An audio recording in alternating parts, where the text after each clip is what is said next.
பரிசுத்தமுள்ள பிதாவே, இந்த காலை வேலைக்காக நன்றி சொல்லுகிறோம். இந்த காலை வேலை நம்முடைய கிருபைக்கு நன்றி, இரக்கத்துக்கு நன்றி. இன்றைக்கும் கூட இந்த காலையிலே 2 பேதுரு 1ஆம் அதிகாரத்தை தியானிக்க நீர் பாராட்டின கிருபைக்காக நன்றி. இன்றைக்கும் பேதுரு அப்போஸ்தலன் எங்களுக்கு என்னென்ன காரியங்களை சபையிலே சொல்லித்தர விரும்புகிறாரோ அத்தனை நாங்கள் கற்றுக்கொள்ளக்கூடிய கிருபையை நீர் தருவீராக, எங்களோடு பேசுவீராக, எங்களோடு இடைப்படுவீராக. இயேசுவின் நாமத்தில் ஜெபிக்கிறோம் நல்ல பிதாவே, ஆமென்.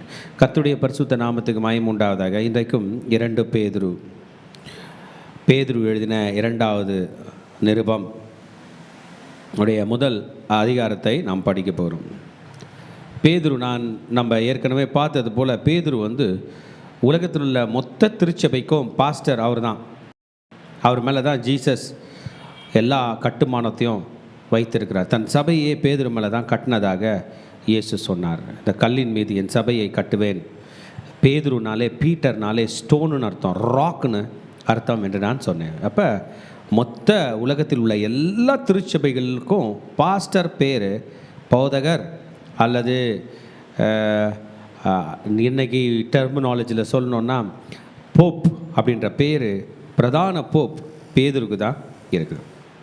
இப்போ பவுல் எடுத்துட்டோம்னா அவர் எங்கெல்லாம் சபைகள் நிறுவனாரோ அதுக்கெல்லாம் எழுதியிருப்பார். தெசலோனிக்கருக்கு எழுதியிருப்பார், தீமோத்தேயு அவங்க மகனுக்கு எழுதியிருப்பார், கொரிந்தியு சபைக்கு எழுதியிருப்பார், பிலிப்பு சபைக்கு எழுதியிருப்பார், எபேசு பட்டணத்துக்கு சபைக்கு எழுதியிருப்பார், அப்படிலாம் எழுதியிருப்பார்.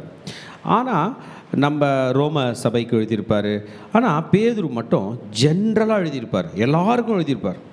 நீங்கள் யூதர் கிறிஸ்டியனாக இருந்தாலும் உங்களுக்கு எழுதுகிறேன், நீங்கள் எந்த கண்ட்ரியில் இருந்தாலும் உங்களுக்கு நான் எழுதுகிறேன் அப்படின்றது போல் ஒரு அத்தாரிட்டேட்டிவாக இதை எழுதுறது போல் தெரியும் நமக்கு அதை பார்க்கும்போது. இப்போ ஐயா 2 லெட்டர் எழுதியிருக்காரு. ஒன்று 5 சாப்டர். இப்போ நம்ம சாப்டர்ன்றோம் இல்லைங்களா, இதெல்லாம் நம்மளாக பிரிச்சுக்கிட்டது. மற்றபடி ஒரு லெட்டர் தான். பேதுரு எழுதின முதல் நிருபம்னா அந்த 5 சேர்ந்து ஒரே லெட்டராக தான் நமக்கு கிடச்சிச்சு. நம்ம தான் அதை பிரித்தோம். 1611 அந்த வருஷம் 16ஆம் நூற்றாண்டு 1611ஆம் ஆண்டு கிங் ஜேம்ஸ் அவர்கள் அந்த பைபிளை நமக்காக, இங்கிலீஷ் பைபிளை அவங்க நிறுவும் போது அது எல்லாத்தையும் கம்பைல் பண்ணி அந்த ராஜா காலத்தில் கட்டளை பிறப்பித்து வரும்போது தான் இதை அப்படியே வச்சா படிக்க கஷ்டமாக இருக்கும்னு சாப்டராக பிரிக்கிறாங்க. ஓகே, இன்றைக்கி நம்ம 2nd எபிசோடில் இருக்கிறோம். இதில் ரொம்ப சந்தோஷமான விஷயம் என்னென்னா, எழுதுறது பாஸ்டர் அப்படின்ற மாதிரி நம்ம நினைக்கிறோம். நம்ம எல்லாருக்கும் ஒரு பாஸ்டர் ஆண்டவர் கொடுத்துட்டு போனார். பட் சீஃப் ஷெப்பர்ட் ஜீசஸ் தான். ஆனால் அவருக்கு கீழே ஒருத்தருக்கு ஒரு போஸ்டிங் கொடுத்துருப்பாருன்னா அது பேதுரு. இப்போ பேதுரு இந்த லெட்டர் எழுதுகிறப்ப அவரோட வயசை நீங்கள் புரிஞ்சுக்கணும். ரொம்ப வயசானவர், நிறைய அனுபவசாலி, ஆண்டவருக்கு ரொம்ப உண்மையான ஒரு மனுஷன். கஷ்டமான நேரத்தில் கூட சபையை நின்று நடத்தி கொண்டு போன ஒரு ஊழியக்காரன். ஒருத்தர் கூட இல்லைனா கூட நின்று ஊழியத்தை நடத்திட்டு போனவர். ஆமாம். இப்போ நமக்கு என்ன ஒரு சின்ன வருத்தக்கூடிய விஷயம் இல்லைன்னா, இந்த 2nd லெட்டர் எழுதும்போது ஐயா ஜெயிலில் இருக்கிறாரு அப்படின்றது போல் ஒரு எண்ணம். அதை அவர் எழுதலை, பவுல் கூட எழுதியிருக்கிறாரு. அப்போஸ்தலர் நடபடிகளில் பவுலில் அரெஸ்ட் பண்ணதெல்லாம் சொல்லப்பட்டிருக்கு. பட் பேதுரு இந்த நிருபத்தில் அதை எழுதலை. அதுக்கு இம்பார்ட்டன்ஸ் படலை. ஏன் எழுதலைன்னு கேட்குறீங்களா? நம்ம கையில் உள்ள இந்த 5 அதிகாரம் உள்ள ஒரு லெட்டர் எழுதுறதுக்கு அன்றைக்கி அவருக்கு கோடிக்கணக்கில் செலவாயிருக்கும். லெட்டர் எழுதி அந்த எழுத்து வடிவத்தில் அது தோல் சுருள்களில் அதை சர்க்குலேட் பண்ணுறது அவ்வளோ செலவாகும். சாதாரண விஷயம் இல்லை. அப்போ வார்த்தையை கூட பார்த்து தான் போடுவாங்க. திரும்பிலாம் ரிப்பீட் பண்ண அவ்வளோவும் பணம், வார்த்தைக்கு வார்த்தை காசு, ரொம்ப செலவு. அதனால் அதையெல்லாம் அவர் எழுதலை. ஆனாலும் நமக்கு வேண்டியதை, சபைக்கு வேண்டியதை அவர் எழுதியிருக்கார். எந்த பீரியடில் எழுதியிருக்காருன்னா, அவர் இறப்பதற்கு முன்பதாக. ஜெருசலம் சிட்டி கிபி 70 விழுகிறது. கிபி 70 தீத்துராயனால் அது விழத்தள்ளப்படுகிறது. தீத்துராயன் தான் அதை ஃபுல்லாக அழிக்கிறாரு, முற்றுகையிட்டு ஜெயிச்சு இல்லாமல் பண்ணுறாரு. ஆனால் எல்லா லீடர்ஸும் முன்னாடியே இறந்துடுறாங்க, மேக்சிமம் லீடர்ஸ். பவுல் ரோமுக்கு போயிடுறாரு, பேதுரு இங்கே இறக்குறாரு, யோவான் உயிராக இருந்திருக்கக்கூடும் என்று சொல்லுகிறார்கள். மீதி பேர்லாம் செப்பரேட் ஆகி அங்கங்கே ஊழியத்துக்கு போயிடறாங்க. இது 68 கிபி 68 கிறிஸ்துக்கு பின் 60. ஆமாம். இதில் ஐயா என்ன சொல்ல போகிறார் அப்படின்னா, ஃபால்ஸ் டீச்சிங் பற்றி டீச் பண்ண போகிறார். குறிப்பாக இந்த 2nd எபிசோடில் அவர் சொல்ல போகிறது ஃபால்ஸ் டீச்சிங். எந்த லீடரை நம்ம கணக்கு எடுத்தாலுமே அவங்க ரொம்ப கேர்ஃபுல்லாக இருக்கிறது ஃபால்ஸ் டீச்சிங். நல்லா ஆழமாக இருக்கிற மகனே, நீ கவனமாக இருக்கணும். பைபிளை விட்டு செப்பரேட் பண்ணி அதர் டீச்சிங்ஸ் கொடுக்குற மக்கள் உன்னை ஈர்த்துருவாங்க. நம்ம பார்த்துருக்கோம். நிறைய பேர் சர்ச்சுக்கு வர்றதுக்கு இல்லை தார்ஜிக்காக வருவாங்க, இல்லை வர மாட்டாங்க. அவங்க கூட டிஸ்டர்ப் ஆக மாட்டாங்க. நான் யார் ஆர்வமாக இருக்காங்களோ அவங்க தான் என்ன பண்ணுறாங்க, மார்க்க பேதத்தில் வேறு தப்பான டீச்சிங்கில் போய் லாக் ஆகிடுறாங்க. அதனால் ரொம்ப கேர்ஃபுல்லாக அவருக்கு அதுதான், நீ சபையில் ஒன்று நான் கஷ்டப்பட்டு சேர்த்தேன், இவ்வளோ பெரிய சபையை நான் உருவாக்கினேன். அவர் தன்னுடைய கையால் 8120 பேர் கட்டினதை நம்ம பார்த்தோம். பிறகு கொர்நேலியு வீட்டில் ஆயிரக்கணக்கான பேரை உருவாக்குனார். இன்றைக்கு அந்தியோகியா சபையில் லட்சக்கணக்கான பேர் இருக்கிறாங்க. உலகம் ஃபுல்லாக பவுலே போனார் அப்படின்னா அந்த பவுல் ரட்சிக்கப்பட்டதுக்கு காரணமே பவுலை ஒருத்தர் ஞானஸ்தானம் கொடுத்தார்ல, அனனியா. அந்த அனனியாக்கு யார் ஞானஸ்தானம் கொடுத்தது? நம்ம ஐயா தான், பேதுரு ஐயா தான் கொடுத்தார். ஒரு பெரிய லீடர். இன்றைக்கி நம்ம எல்லாருக்கையும் பேசுகிறார், கேர்ஃபுல்லாக இருங்க, ராங் டீச்சிங் வருது. இன்னைய உலகத்தில் ராங் டீச்சிங் ரொம்ப ரொம்ப ரொம்ப ரொம்ப ரொம்ப ரொம்ப நம்மளை அறியாமலே வந்துடுது. சில நேரத்தில் பாடல்கள் வழியில் கூட வருது. சில நேரத்தில் சில பாட்டு நமக்கு ரொம்ப பிடிக்கும், எடுத்து தரோவாக படித்து பார்த்தோம்னா அதில் ஆண்டவர் பேரும் இருக்காது, பைபிளில் ஒரு வசனமும் இருக்காது. மெலடியும் பார்த்தோம்னா வேற எங்கேயோ ஒரு சினிமா சாங்கோட மெலடி கூட மர்ஜ் ஆகும். நல்லா பாடிட்டு டக்குன்னு பார்த்தா வேற பாட்டு பாடுற மாதிரி கூட இருக்கும். We should be careful. நான் இப்போ ராகத்தை அதை பற்றிலாம் பேசுறதில்ல. டீச்சிங், உலகமும் கிறிஸ்தவம், உலகமும் ஆண்டோடைய பிள்ளைங்களும் ஒன்று, ஒரு வித்தியாசமும் இல்லை அப்படின்ற மாதிரிலாம் டீச்சிங் என்ன பண்ணோம் வரும். ஆமென். இதை டீச் பண்ணுறவங்க, இதை சொல்லித்தரவர்களுக்கு பற்றின ஒரு அலர்ட்டை தான் அவர் சொல்கிறார், இறக்க போகிறாரு. இந்த பேதுரு பற்றி படிக்கும் போதெல்லாம் எனக்கு ரொம்ப என்னுடைய உணர்வுகள் தூண்டப்படுது. யோசிச்சு பாருங்களேன், உங்களுக்கு பிடிச்ச ஒரு லீடர் உங்கள் கூட 3.5 வருஷம் இருந்தார், நீங்கள் அவருக்கு டஃப் கொடுத்துருக்கீங்க, அவரும் உங்களை திட்டியிருக்காரு இல்லை? ஜீசஸை உங்களுக்கு பிடிக்கும், ஜீசஸ் இப்போ இல்லை, ஒரு பணியை விட்டுட்டு போயிட்டாரு, ஜீசஸ் போயிட்டாரு, அவர் சபையை நீங்கள் நடத்தினுக்கிறீங்க, உங்களை அரெஸ்ட் பண்ணிட்டாங்க. கண்டிப்பாக நீரோ தான் அங்கே சீசராக இருக்கிறான், அவன் கிறிஸ்டியன்ஸை வாழ விடவே மாட்டான், எவ்வளோ மோசமாக சாகடிக்கணும் தான் அவன் காக்க வச்சுக்கிறானே தவிர காப்பாற்ற ஒன்றும் விடலை. இப்படிப்பட்ட நேரத்தில் தன் சபை வாழ வேண்டும் என்று ஒரு தாய் எப்படி, நான் செத்தா கூட பரவாயில்ல, என் புள்ள அங்கே சாப்பிட்ருக்குமா, என் குழந்தைங்க அங்கே நல்லா இருக்குமா அப்படின்னு நினைக்கிறது போல் அவர் நினைக்க போகிறார். ஹல்லேலூயா. ஐயா பேர் சீமோன் பேதுரு. அவர் பேர் மறக்கக்கூடாது. என்ன பேருங்க? அவருக்கு இன்னொரு பேர் இருக்குது, கேபா. என்னதுங்க? கேபா. உலகம் எங்கும் உள்ள திருச்சபைகளுடைய முதல் பாஸ்டர், போப் ஆண்டவர். அவர் தான் இந்த 2வது நிருபத்தை எழுதியிருக்காரு. இது அவர் தான் எழுதினார் எப்படின்னு சொல்கிறீங்களா? லெட்டர் எழுதிட்டு சைன் போட்டார். ஆமீன். யாருக்கு அட்ரஸ் பண்ணாருன்னு கேட்குறீங்களா? அப்படி ஜென்ரலாக விட்டார், உலகத்தில் உள்ள எல்லாருக்குமே இது பொருந்தும். அது நம்மளை இதில் எங்கன்னா வச்சுப்போம், நம்ம நம்ம நம்ம ஃபேமிலியில் நம்மளை ஃபிட்டின் பண்ணிப்போம். நான் வந்து எங்கள் அப்பாவுக்கு ஃபஸ்ட்டு பையன், இந்த வீட்டில் நான் தான் முக்கியம், நம்ம ஃபிட்டின் பண்ணிப்போம்ல. அப்படியே நீங்கள் கல்யாணம் பண்ண வீட்டில் சொல்லுவோம், நான் வந்து 2வது மருமக இல்லை மருமகன் அப்படின்னு நம்மளை ஃபிட்டின் பண்ணிப்போம். சபையில் நம்மளை ஃபிட்டின் பண்ணிப்போம். இந்த சபையில் நான் எந்த வருஷம் வந்தோம் தெரியுமா அப்படின்னு. அதுபோல் நம்ம ஐயா தன்னை கிறிஸ்துவோட எப்படி ஃபிட்டின் பண்ணிக்கிறோம், அவரோட ஃபிட்டின் பண்ணிக்கணும். இன்றைக்கி உலகத்தில் பல நிறுவனங்கள் இருக்குது, அரசியல் கட்சிகள் இருக்குது, சினிமா துறைகள் இருக்குது, பல இன்ஸ்டியூஷன் இருக்குது. அதில் போய் தன்னை சேர்த்துப்பாங்க. நான் தான் டைரக்டரு, அசிஸ்டன்ட் டைரக்டரு. சிலர் சொல்லுவாங்க நாங்கள் செக்யூரிட்டி, அப்படி மாதிரி பண்ணிக்கிறது போல் அவர் எப்படி பண்ணுறாரு பாருங்கள். நம்முடைய தேவனும் இரட்சகருமாக இருக்கிற இயேசு கிறிஸ்துனுடைய நீதியால் எங்களைப் போல அருமையான விசுவாசத்தை பெற்றவர்கள். இயேசுவையும் கனெக்ட் பண்ணிட்டாரா, அவங்களையும் கனெக்ட் பண்ணிட்டாரா, நம்மளையும் கனெக்ட் பண்ணிட்டார். எவ்வளோ அருமையாக லெட்டர் எழுதுகிறார். அப்போ இந்த இடத்துல நான் படிக்கும்போது என்ன அவர் மிஸ் பண்ணலன்னு தோணுது பாருங்கள். எங்களை போல அருமையான விசுவாசத்தை பெற்றவர்கள். ஆமாம், என்ன விசுவாசம்? மனிதர்களை நம்பினா அது பேர் நம்பிக்கை. இந்த மனிதர்கள் இயேசுவை நம்பினா அது பேர் விசுவாசம். விசுவாசம்ன்ற வேர்டு நீங்கள் எங்கே படித்தாலும் நீங்களும் இருக்கிறீங்க, இயேசுவும் இருக்கிறார். நீங்கள் அவரை நம்பலைன்னா நீங்கள் அவிசுவாசி, நீங்கள் அவரை நம்பினீங்கன்னா நீங்கள் விசுவாசி. ஹல்லேலூயா. நீங்கள் அவரை மட்டுமே நம்பினீங்கன்னா, இன்னும் கூட அந்த வேர்டை மாற்றி அமைச்சா நல்லா கொண்டு வந்து, நான் இயேசுவை மட்டுமே நம்புகிறேனே அது பேர் தான் விசுவாசம். ஹல்லேலூயா. நான் இயேசுவை மட்டுமே நம்பாமல் போகிறேனே அதுதான் அவிசுவாசம். அப்போது தேவனாகிய தேவனும் இரட்சகரும் இயேசு கிறிஸ்து என்று சொல்லப்போது எங்களை போன்ற அருமையான விசுவாசம். ஆமென். இந்த வேர்ட்ஸ்லாம் நம்ம சபைகளில் இப்போலாம் ரிப்பீட் ஆகப்படுகிறதுல. நான் சிறு பையனாக இருக்கும்போது எங்கள் அம்மா அப்பாலாம் ரட்சிக்கப்பட்ட காலத்தில் நீங்கள் எந்த சர்ச்சு விசுவாசி அப்படின்னு கேட்பாங்க. அடிக்கடி இந்த வார்த்தை கேட்போம்.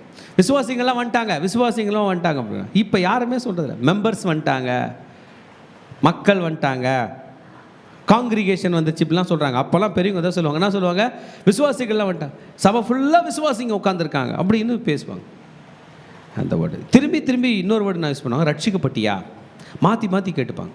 உதாரணத்துக்கு நீங்கள் உங்கள் டாக்டரை சர்ச்சைக்கு கூப்பிட்டு வரேன்னு வைங்கம்மா, அந்த பிறகு பெரியவங்களாம் தோற்று சொல்லிட்டு, மகளே நீ ரட்சிக்கப்பட்டியா அப்படின்வாங்க. அதுக்கு என்னடா கேள்வி கேட்குறாங்கன்னு தோணும். அப்புறம் சொல்லுவாங்க, ஏ சாமி நீ மனதார விசுவாசிக்கணும், அதான் ரட்சிப்பு. ஸ்பாட்லேயே புரிய வைப்பாங்க. நீங்கள் எவ்வளோ டெக்னாலஜி வந்துருச்சு, ஃபோன் வந்துருச்சு, ஏஐ கூட வந்துருச்சு. ரட்சிப்புனா என்னன்னு யாருக்குமே தெரியாது, வந்துட்டு போம். என் மனதார இயேசுவை விசுவாசி, என் வாயார அவர் அறிக்கையிட்டாலே நான் ரட்சிக்கப்பட்டவன். மனசில் நம்பி வாயில் என்ன பண்ணோம், அறிக்கையிட்டாலே ரட்சிக்கப்பட்டவன். நெக்ஸ்ட் ஸ்டெப் தான் ஞானஸ்தானம். ஆமேன். பாருங்க, சரி, இப்போ இவங்களுக்கு எழுதுறார், தன்னை பற்றி எழுதினார், இயேசுவை பற்றி எழுதினார், பிறகு சொல்லுங்க விசுவாசத்தை பெற்ற நமக்கு எழுதுகிறார். இன்னைக்கு இந்த 2 பேதுரு 1 அதிகாரம் பேதுரு எழுதினார், மக்களுக்கு எழுதினார் அல்ல, இந்த பேதுரு எனக்கென எழுதுகிறார், இயேசுவின் மீது விசுவாசம் உள்ள எனக்கு எழுதுகிறார். இதை படிக்கும்போது ரொம்ப தெளிவாக தோணுது, அவரே உயிராக இருந்து எனக்கு சொல்லி கொடுத்தா எப்படி இருக்கும், அப்படி இருக்கு. 2 பேதுரு பிரிக்கும் போது அப்படியே படிங்க. உங்கள் வீட்டில் இந்த 2 பேதுரு பைபிள் திறந்து படிக்கிறீங்களே, படிக்கும்போது சொல்லணும், பேதுரு இப்போ ஏன் கூட இருக்கிறார் இந்த வேத வசனம் மூலமாக. எங்கள் இயேசு இருக்கார், எங்கள் பேதுரு இருக்கார், கூட யார் இருக்கிறது, நான் இருக்கிறேன், எனக்கு படித்து கொடுக்குறார். அல்லேலூயா. எப்போ எழுதுறாருன்னு நான் சொல்லிட்டேன், ஜெயிலில். அவனுங்க மோசமானவனுங்க, இந்த காலத்து ஜெயில் மாதிரி கிடையாது. அவர் ஏற்கனவே கட்ட வச்சிருக்கானுங்க, இப்படி கட்டியிருக்காங்க. அப்போ அவரை பார்க்கறதுக்கு ஒரு ஸ்கிரைபு எவ்வளோ பணம் செலவு பண்ணி வர வச்சுருப்பாங்க. ஒரு ஜெயிலில் உள்ள ஒரு கைதி லெட்டர் எழுதணுன்றாருன்னா கோடிக்கணக்கில் பணம் செலவு பண்ணி ரோம கவர்மெண்ட்டில் பர்மிஷன் வாங்கி ஒரு ஸ்கிரைப் வராரு. பேதுரு சொல்கிறாரு, அவன் எழுதுகிறான், வாயில் சொல்ல அவன் எழுதுகிறான். அப்பா என் கையை கட்டாங்கப்பா, இந்த தோள்பட்டை அப்படியே வீங்கி போச்சுப்பா, இந்த கட்டை வரல வீங்கிருச்சு, அடிச்சிட்டானுங்க. Subject is main. இந்த வசனம் தான் எல்லாரையும் காப்பாற்றணும். அவருக்கு தெரியும், என் காயங்கள், என் பிரச்சனைகள், என் போராட்டங்கள், என் துயரங்கள் அல்ல, சிதறி கிடக்கிற சபைக்கு என் இயேசுவின் மீது உள்ள விசுவாசம் மட்டுமே காப்பாற்றும் என்று விசுவாசித்த ஒரு தலைவன். அல்லேலூயா. ஆமென். சும்மா எக்ஸாம்பிள் எடுத்துன்னு போவோம். ஒரு சபை இருக்குது, நம்ம கட்டி காத்த சபை, எல்லாருமே சிதறிட்டான்னு வைங்களேன். ஒருத்தர் நார்த் இந்தியாவில் இருக்காங்க, ஒருத்தர் கேரளாவில் இருக்கிறாங்க, ஒருத்தர் கர்நாடகாவில் இருக்கிறாங்கன்னா, அந்த ஒரு பாஸ்டரு என்னன்னு பண்ணுவார், வாட்ஸ்அப் குரூப் ஒன்று ஆரம்பிப்பார். கரெக்டாக ஆரம்பிப்பாரா? இன்றைக்கி அந்த டெக்னாலஜி இருக்குது. ஆரம்பித்து என்ன பண்ணுவார், போடுவார், எல்லோரையும் ரெஸ்பாண்ட் பண்ண சொல்லுவார். அதுபோல் தான் அவரோட பிள்ளைங்க, அவரால் ஞானஸ்தானம் பெற்றவங்களாம் ஏஷியா மைனர், டர்க்கி, இன்றைக்கி அது பேர் டர்க்கின்ற இடத்துல ஃபுல்லாக சதுரி கிடக்குது. திரும்பி ஒரு பாப்பாருன்னு தெரில. இவர் ஐரோப்பாவுக்கு நாடு கடத்தப்பட்டார். ஐரோப்பாவில் போய் ரோமாபுரியில் ஜெயிலில் இருக்கிறாரு. எழுதுகிறாரு, நான் எழுதுகிறதாவது இயேசு கிறிஸ்துவனுடைய ஊழியக்காரனும் அப்போஸ்தலனும். அல்லேலூயா. இயேசு கிறிஸ்துவனுடைய ஊழியக்காரனும்.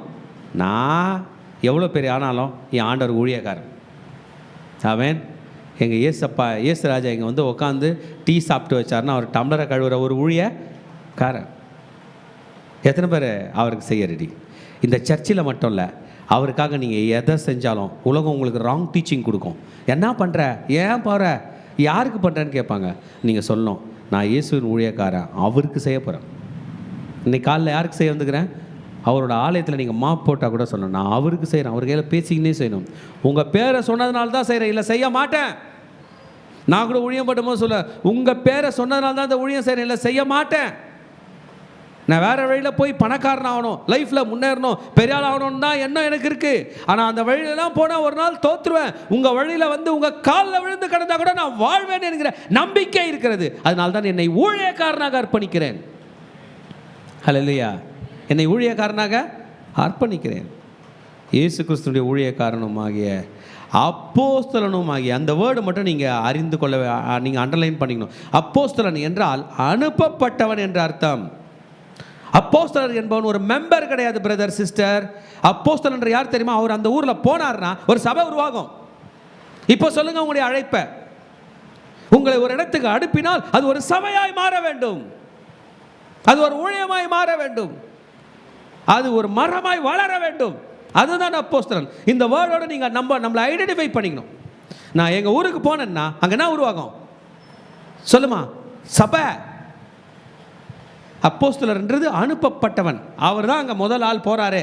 என்னவா மாறிடும்? நீ சபையா மாறும். இந்த முதல் மனிதன் கால் வைக்கும் போது அங்கே அந்த நிறுவனம் உருவாகும். நிறைய நிறுவன தலைவர்கள் சொல்ல கேட்டிருக்கேன். ஆனால் முதல் நியூ டெல்லியில் இந்தியாவில் வந்து இறங்கினேன். எல்லா கதையும் அப்படி தான். ஹுண்டாய் கம்பெனியாக இருக்கட்டும், வெளிநாட்டு கம்பெனிகளை வந்து இறங்கினேன். நியூ டெல்லியில் பார்த்தேன், நம்ம ஒரு கார் கம்பெனி இங்கே ஆரம்பித்தா நல்லாயிருக்கும்னு ஜப்பான்காரங்க ஜெர்மன்காரங்களாம் சொல்கிறத கேட்டிருக்கேன். ஆரம்பிக்கலாம் நல்லா இருக்கும்னு நினச்சேன். நான் தான் ஃபஸ்ட் ஆள் வந்தேன். அப்புறம் ஒரு வாடகை எடுத்தேன், ஸ்டார்ட் பண்ணேன். இன்றைக்கி கோடிக்கணக்கில் கம்பெனி இருக்குதுன்னு சொல்கிறாங்க. அந்த ஒருத்தன் வந்தானே, அவன் தான் அனுப்பப்பட்டவன். அவன் கம்பெனியை நிறுவிட்டான். நம்ம கம்பெனி எப்போ நிறுவ போகிறோம்? அந்த அப்போஸ்தலன் என்றால் அனுப்பப்பட்டவன் என்ற அர்த்தம். அந்த அப்போஸ்தலன் சபையை உருவாக்குகிறவன் என்ற அர்த்தம். அந்த அப்போஸ்தலன் ஒரு கூட்டத்தை கர்த்தருக்கென உருவாக்கணும் அர்த்தம். நம்ம தெளிவாக புரிஞ்சுக்கணும். நான் போராடலாம் கர்த்தருக்கென கூட்டத்தை உருவாக்குவேன். அதுதான் அப்போஸ்தலன் அழைப்பு. கதமலை கை வைங்க, சொல்லுங்கள், இயேசுவின் நாமத்தினாலே நான் போகிற இடத்தில் எல்லாம். சொல்ல மாட்டீங்களா? கேட்க மாட்டேது. நான் போகிற இடத்தில் எல்லாம் சொல்லுங்க சத்தமா, நான் போகிற இடத்தில் ஒரு பெரும் கூட்டத்தை என் இயேசுக்கென உருவாக்குவேன். என் மீது இந்த பேதுருவின் அதே அப்போஸ்தலன் என்கிற அபிஷேகம் இருக்கிறது. ஆமென். உங்களுக்கு புரிஞ்சிச்சா? ஆமாம். எதுக்கு போகிறோம்? நம்ம ஓஎம்ஆருக்கு எதுக்கு போகிறோம்? சொல்லுமாங்களே, சபை. வேற எங்கன்னா கூப்பிட்டாங்களா என்ன பண்ணுறோம்? சபை. நீங்கள் உங்கள் ஊருக்கு போனீங்களா என்ன பண்ணுறீங்க? முடியுமா முடியாதா? இந்த பேதுரு தான் நீங்கள். இந்த அதிகாரத்தை பிரித்து வச்சுங்க. அப்போஸ்தலன்ற வேர்டு வரும்போதெல்லாம் ஜெபம் பண்ணுங்க, என்னையும் அப்படி மாற்றுங்கன்றாண்டவர். கர்த்தர் செய்ய வல்லவராக இருக்கிறார். ஆமாம். we have been given the true knowledge. நமக்கு ஒரு உண்மை சத்தியம் திறந்திருக்கு, கிடைச்சிருக்கு. இந்த உண்மையை வச்சுக்கிட்டு போலியான மக்கள் மத்தியில் வாழ்ந்துருக்கிறோம். போலியான மக்கள், போலியான டீச்சிங்கில் உள்ள மக்கள்கிட்ட ரைட் காஸ்பலை கொண்டு போய் கொடுக்கணும். உதாரணத்துக்கு ஒரு கிராமத்துக்கு நம்ம போகிறோம், நம்மளை அரிசி வியாபாரம் பண்ண அனுப்புகிறாங்கன்னு வச்சுப்போம். என்ன பண்ணுறாங்க?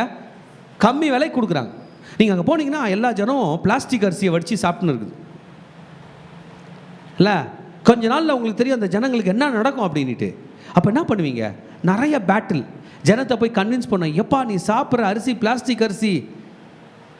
அப்புறம் அந்த வியாபாரிங்க சண்டைக்கு வருவாங்க, அவனோட ஃபைட் பண்ணணும். அந்த பிளாஸ்டிக் அரிசியை மாற்றி நல்ல அரிசி கொடுக்கணும், நல்ல அரிசி சாப்பிட்ணும். இவ்வளோ பாடு பண்ண பேருக்கு ஒன்றா நல்ல பேர் வராது. யார் பிளாஸ்டிக் அரிசி விற்றானா அவன் உங்களை அடிக்க வருவான். யார் நல்ல அரிசி சாப்பிட்றானா அவங்க கையில் ஃப்ரீயாக வாங்கிட்டு போயிடுவான். அவங்க பிஸ்னஸே கவுத்து விட்டு போயிடுவான். நிறைய சேலஞ்ச் இருக்கும். ஆனாலும் என்னை அழைத்தவர் இருக்கிறார், என்னை அனுப்பினவர் இருக்கிறார் என்கிற நம்பிக்கையோடு தான் ஊழியம் செய்ய வேண்டும். அல்லேலூயா. This is sound doctrine. Ministry is the real thing. இன்னைக்கு நம்ம வந்து வேற எதுக்குனா கூட்டுங்க. பர்த்டே பிரதர் ஒரு 50 பேரை கூட்டுங்கன்னா டக்குன்னு கூட்டிடும். ஃபாஸ்டிங் ப்ரேயர் ஒரு 50 பேரை கூட்டுனா எத்தனை பேர் வராங்க? 2 பேர் வராங்க. எதுதாங்க உண்மை? ஜெபம் தான் உண்மை. All the other things are bitter. They lead us into bitterness. Prayer is the one which will lead us into sweetness. நம்மை மதுரத்துக்கு நேராக நடத்தும். ஹல்லேலூயா. அத்தாரிட்டேட்டிவாக எழுத போகிறார். இவர் ஒன்றும் எழுதுகிறவர் சும்மா எழுதலை. இந்த சபைகளின் போதகர். அவருக்கு கத்துறதுக்கு அதிகாரம் இருக்குது, அவருக்கு திட்டுறதுக்கு அதிகாரம் இருக்குது. தம் மக்களை எல்லாரும் வந்து இந்த இடத்துல சத்தம் போட முடியாது. ஆனால் பாஸ்டர் வந்து என்ன பண்ணலாம்? கத்தலாம். என்ன பண்ணுறீங்க நீங்கள் அப்படின்னு கேட்கலாம். எல்லாரும் அடங்குவோம். வேறு யாருன்னா கத்துறாருன்னா நீ யார்ப்பா அப்படின்னு கேட்போம். அந்த டோன் தான் இப்போ வரப்போகுது. அந்த டோன் வந்து ஒரு அப்பா போல், ஒரு தகப்பன் போல், ஏய் பாத்துரா, உனக்கு சாப்பாடு போட்டு, உனக்கு வழி பயணத்துக்கு காசு கொடுத்து, பெட்ரோல் கொடுத்து, நான் ஒன்று அனுப்பிச்சா நீ வேறு யார் சொல்கிறதையும் கேட்டு போயிடாதடா. கரெக்ட் தானே சொல்லுவாங்க, பெற்றோர் தானே சொல்லுவாங்க. அதுபோல் be careful about the false tea. இப்போ நம்ம எல்லாருக்குமே 2 விஷயம் வேணும். என்ன வேணுங்க? கிருபை வேண்டும், சமாதானம் வேண்டும். சொல்லுங்க, எனக்கு கிருபை வேண்டும், எனக்கு சமாதானம் வேண்டும். நம்மலாம் சொல்லலாமா? எனக்கு கிருபை வேண்டும், எனக்கு சமாதானம். கிருபைன்றது என்ன தெரியுமா? எப்படி சொல்றது? சிம்பிளா, ரொம்ப ரொம்ப எளிய. இதில் இப்போ காலையில் நடந்தது. நான் எங்கள் வீட்டிலேருந்து வந்துனே இருக்கிறேன். அந்த பிரிட்ஜு மேலே ஏறும்போது எனக்கு முன்னாடி ஒரு பெரிய லாரி போயிட்டு இருக்குது. நீட்டமாக இருக்குது. அந்த ஏர்லி மார்னிங்கிறதுனால அந்த பெரிய. அப்போ அந்த லாரியை ஓவர்டேக் பண்ணிட்டேன்னா அந்த பிரிட்ஜி ஃபுல்லாக அது பின்னாடி காத்திருக்க வேணாம். சிம்பிள் தான். நான் பார்க்கும்போதே அந்த பிரிட்ஜு மேலே கரெக்டாக அந்த லாரி போயிடுச்சு. நான் அதுக்கிட்ட போய் ஓவர்டேக் பண்ணவே முடியவே எப்போ யாரை ஒரு 5 நிமிஷம் டிலே ஆகும் அந்த லாரி வரும்போது. அப்போ நான் ஜெபம் பண்ணேன், அப்பா இந்த லாரி பின்னாடி ரொம்ப காத்திருக்க முடியாதுப்பா, என் மனசாட்சி சொல்லுது, நீ ஒரு 2 நிமிஷம் முன்னாடி வந்தேன்னா லாரி முன்னாடி போயிருக்கலாம், நீ இதெல்லாம் லேட்டாக வந்தேன் அந்த மாதிரி பேசும்போது, அப்பா ப்ளீஸ்ப்பா நான் ஒரு ஹார்ன் அடிப்பேன், அந்த லாரி டிரைவரை என்னை புரிஞ்சுக்கின்னு என்ன பண்ணோம், வழி விட்டுணும்பான்னு ஒரு ப்ரே பண்ணேன். உண்மை பிள்ளைங்களா, தகுதி இல்லாதவன். அதுக்கு நான் என்ன பண்ணல, அந்த லாரி டிரைவர் தான் கரெக்டாக போயின்னு இருக்காரு. நான் கிட்ட போய் பின்னாடி ஒரு ஒரு ஹார்ன் அடித்தேன். ஹார்ன் அடிச்சுட்டு அப்படியே ஒரு கை காட்டினேன், அப்படி லேசாக ஒதுங்கினாரு, நான் தப்பிச்சு வந்துட்டேன். இதுதான் கிருபை. இந்த மாதிரி தான் எல்லாத்துலேயும் தராரு. இன்னைக்கு உயிராக உட்காந்துருக்கோமே சொல்லுங்க, கிருபை. அல்லேலூயா. நம்ம தலையில் பிரெயினில், உங்கள் பிரெயின் இருக்குல்ல, உங்கள் முடி இருக்குல்ல, உங்கள் முடி சின்னதாக இருக்குல்ல, பார்க்க சின்னதாக தானே இருக்குது. இந்த முடியோட சின்ன பிளட் வெசல்லாம் இருக்குது, அது அடைஞ்சா கூட ஸ்ட்ரோக் வந்துடும், தெரியுமா உங்களுக்கு அது? அப்போ உயிராக எழுந்துக்கிறது கிருபையா இல்லையா? கிருபை. அடுப்பை ஆன் பண்ணிட்டு ஆஃப் பண்ணிட்டு போயிடுறோம் நம்ம. ஆனால் அந்த ரத்த குழா ஒரு நாளும் மறக்கிறது இல்லை. அந்த முடியை விட சின்ன ரத்த நாளங்கள் அங்கே ரத்தத்தை கொடுக்குது. அதான் நான் வேலை செய்யுது. இல்லைன்னா அதான் கண்டு நின்றோம், என்னடா பைத்தியம் பிடிச்சிச்சு. ஆமாம், அப்படி தான் ஆகும். சொல்லுங்க, கிருபையா இல்லையா? கிருபை. சொல்லுங்க, நான் நிற்பது தேவ கிருபை, நான் உயிரோடு இருப்பது தேவ கிருபை. இது யார் மூலமாக வந்ததா? இயேசு கிறிஸ்துவின் மூலமாக. அல்லேலூயா. இன்னைக்கு கூட கிருபைக்காக கேட்கலாம், அப்பா நான் 1 கோடி ரூபாய் கடன் வாங்கி நடுத்தரில் நிற்கிறேன், எனக்கு கொடுக்கறதுக்கு யாருமே இல்லை, உங்கள் கிருபையினால் எனக்கு இறங்கு என்றால் அதுதான் கிருபையோட பவர். அது வேற யாரும் கொடுக்க முடியாது, ஜீசஸ் கிரைஸ்ட் மட்டும்தான் கொடுக்க முடியும். அதுதான் எழுதுறாரு ஐயா இங்கே. அருமையான ஐயா பேதுரு ஐயா, அருமையான தலைவன். அதை படிக்கும்போது எனக்கு ரொம்ப சந்தோஷமா இருந்துச்சு. அப்பா இதுதான்ப்பா பெரியவங்களுக்கும் விஷயம் தெரியாதவங்களுக்கு உள்ள ஒரு ஒரு ஒரு ஒரு சப்ஜெக்ட். ஜீசஸ் கூடவே இருந்தவர் சொன்னார், ஏய் நான் பாஸ்டர் சொல்கிறேன் கேளு, நம்ம லீடரை பற்றி. நம்ம லீடர் கையில் அவர் மனசை நீ தொட்டுடலாம், அவர் காலில் ஊன்டன் வை, உன்னை தூக்கிப்பார். ஆமென். தேவனையும் நம்முடைய கர்த்தராகிய இயேசு கிறிஸ்துவையும் அறிகிற அறிவினாலே உங்களுக்கு கிருபை உண்டாவதாக. கையை விரித்து கேட்கலாமா, அப்பா எனக்கு கிருபையா இறங்கு, எனக்கு கிருபையா இறங்கு. நான் என் உடம்பை கெடுத்துக்கினேன், எனக்கு கிருபை தாங்க.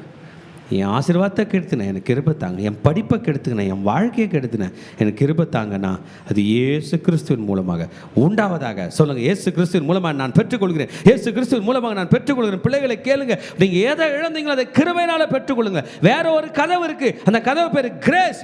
Through grace of God I receive all the blessings which I have lost through Jesus Christ. இயேசுவின் நாமத்தினால் இது உண்டாவதாக. செகண்ட் பாயிண்ட்டும் அருமையான பாயிண்ட், நிம்மதி, சமாதானம் வருகிறது. நிம்மதி. சொல்லுங்க, இந்த வேர்டு என்னதுங்க? சமாதானம்ன்ற வார்த்தை நமக்கு பெருசா புரியல. நிம்மதி. ஹிந்தி வசனம் சாந்தி என்று சொல்லுகிறது, தமிழ் சமாதானம் என்று சொல்லுகிறது, தமிழ் இன்னும் டீடைல்டா போகிறது. நிம்மதி என்று நம்முடைய வழியில நாம் சொல்லுகிறோம். சாந்தின்னு சொல்லிருச்சு ஹிந்தி, இங்கிலீஷ் பீஸ் என்று சொல்லிருச்சு, தமிழ் சமாதானம் என்று சொல்லுகிறது. நான் அதை நிம்மதி என்று சொல்லுகிறேன். நிம்மதி. போப்பா, எவ்வளோ கோடி ரூபாய் காசு என்னத்துக்கு, வந்தமா கொஞ்சம் கஞ்சி குடிச்சமா தூங்கணுமான்னு இருக்கணுங்க, என்னங்க வாழ்க்கை அப்படின்றோம். அதை கர்த்தர் தருவார். அது சொல்லுங்க, அதை கர்த்தர் தருவார், அதை கர்த்தர் தருவார், அதை கர்த்தர் தருவார். சொல்லுங்க, அதை கர்த்தர் தருவார், அதை கர்த்தர், கதை கர்த்தர் எல்லா சூழ்நிலையிலும் தருவார். ஆமென். நிம்மதி என்பது எல்லாம் செட்டில் ஆனால் தான் நம்ம மைண்டு செட்டில் ஆகும். நம்ம மைண்டுக்கு பார்த்து சொல்லணும், எல்லாம் செட்டில் ஆக போகிறதே இல்லை, இருந்தாலும் நீ நிம்மதியாக இரு. ஒரு எக்ஸாம்பிள், நேற்றுக்கு உங்கள் கார் சர்வீஸ் போயிடுச்சு. அந்த சர்வீஸ் அந்த காரை எடுத்துகிட்டு என் மகளை கூப்பிட போகணும். டைம் கால்குலேட் பண்ணி நான் 4:15 கிளம்பி போயிட்டேன். போனால் அவங்க எக்ஸ்ட்ரா வெயிட் பண்ண வைக்கிறாங்க. நிம்மதி என்ன பண்ணிடுச்சு, போயிடுச்சு. சார் உள்ளே உட்காருங்க சார்ன்றாங்க. உள்ளவா? வெளியே வண்டி கொடுத்தா எடுத்துகிட்டு போகிறதுக்கே எனக்கு டைம் இல்லை. இல்லை சார், உள்ளே உட்காருங்க. அப்போ இந்த வசனத்தை நம்ம தியானிச்சிருந்தால எனக்கு தோணுது, இந்த இடத்துல எப்படிப்பா நீங்கள் நிம்மதி தருவீங்க, என்னை காக்க விட்றானே, நான் சொன்ன வேலையை இன்னும் பண்ணலையே. இல்லை மகனே, உன் நிம்மதி அவனை சார்ந்ததல்ல, உன் நிம்மதி என்னை சார்ந்தது. என்னை சார்ந்தது. அங்கே கார் வரலனாலும் நீ நிம்மதியாக இருக்கும், உனக்கு வர வேண்டிய பணம் வரலனாலும் நீ நிம்மதியாக இருக்கும். இது ஏன் சேனல் மகனே, ஏன் சேனல் உனக்கு அரெஸ்ட் ஆகலை, நீ தான் அதை க்ளோஸ் பண்ணிட்டு இல்லாத சேனல் கிட்ட போய். Open this channel. இன்னைக்கு தலைமையில கை வச்சு சொல்லுங்க, இயேசு கிறிஸ்துவின் மூலமாக அந்த நிம்மதி எனக்கு திறப்பதாக, பாடுகள் மத்தியில் திறப்பதாக உண்டாவதாக, இயேசுவின் நாமத்தில், இயேசுவின் நாமத்தில் பிதாவே ஆமென். நான் எப்போதும் ஒன்று நினச்சிப்பேன், தாவீது கோலியாத் 2 பேரும் பேட்டில் ஃபீல்டில் நிற்கிறாங்க. நான் அதை எப்போதும் விஷுவலைஸ் பண்ணி பார்ப்பேன். தாவீது ஒன்றும் டென்ஷனாகவே நிற்கலை, மீதி பேரெல்லாம் டென்ஷனாக நிற்கிறாங்க, இருக்கிறாங்க இல்லையா? சவுலே வளவழுத்து போயிருக்காரு, தாவீது கூலாக நிற்கிறாப்புல. கர்த்தரன் மேய்ப்பராக இருக்கிறார், நான் அந்த வசனம் பவர்ஃபுல்லான வசனங்க. நம்ம தாவீது ராஜாவை பார்த்தா அவர் கையை பிடிச்சி முத்தம் கொடுக்கணும். அப்பா நீ எத்தனையோ சொன்ன, இது ஒன்று என்னை பலமுறை கர்த்தர் மேய்ப்பராக இருக்கிறார் சொல்லி இருப்பார். ஆண்டவரே, எதிர்க்க நிற்கிறவன் பெரிய ஆள் தான், ஆனால் நீங்கள் என் மேலே வச்ச கிருபை அதை காட்டிலும் பெரியது என்று சொல்லும் போதே அவருக்கு நிம்மதி வந்திருக்கும். கூலாக, கேஷுவலாக, டென்ஷன் ஆகாமல், ஆக்யூரேட்டாக. நம்ம தாவீது ராஜா ஸ்லிங் டெக்னாலஜி விட்டார்ல, அதை பார்த்து தான் பிஸ்தால் டெக்னாலஜி, துப்பாக்கியெல்லாம் அந்த ஐடியாவில் தான். அவ்வளோ அக்யூரேட்டு. சும்மா ஒன்றும் கண்ணை முடின்னு விடல, கண்ணை முடின்னு தாவீது இங்கே விட்டார்னா, இந்த கேமரா ஸ்டாண்ட் இருக்குல்ல, அந்த கேமராவில் நடுவில் அந்த ஒரு லென்ஸ் இருக்க, அது அடிக்கும். ஹல்லேலூயா. இப்படி எடுத்து தாவீது ராஜா இங்கே விட்டார்னா, அந்த கிளாக் இருக்குல்ல, அதில் 7.1 1.52லாம் இதில் அந்த 2 அடிக்கணும்னா இங்கேருந்து அடிப்பார். சும்மா ஒன்றும் கிடையாது.